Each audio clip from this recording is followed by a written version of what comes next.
તમારું સ્વાગત છે। આજે જ આપણે છે ભાઈનું ફુલેકું લગ્નનું, તો આપણે આવ્યા છીએ ફુલેકામાં, તો ચાલો તમે એન્જોય કરો।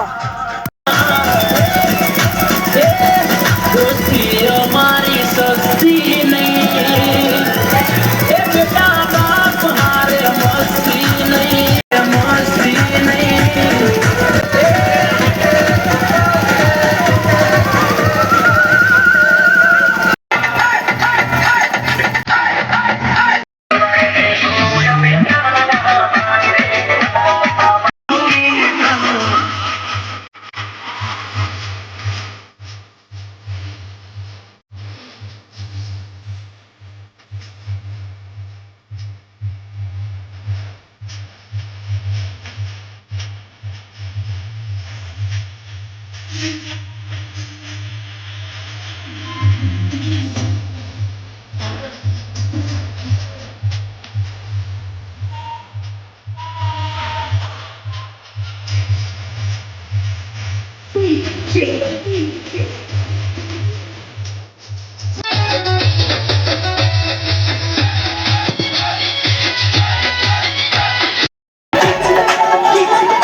ઘરે એવા છે અને આજનો આપણો બ્લોગ અહીંયા જ પૂરો કરી નાખીએ। જો તમને ગમ્યો હોય તો લાઈક, શેર અને સબસ્ક્રાઇબ કરતા જજો। Bye bye.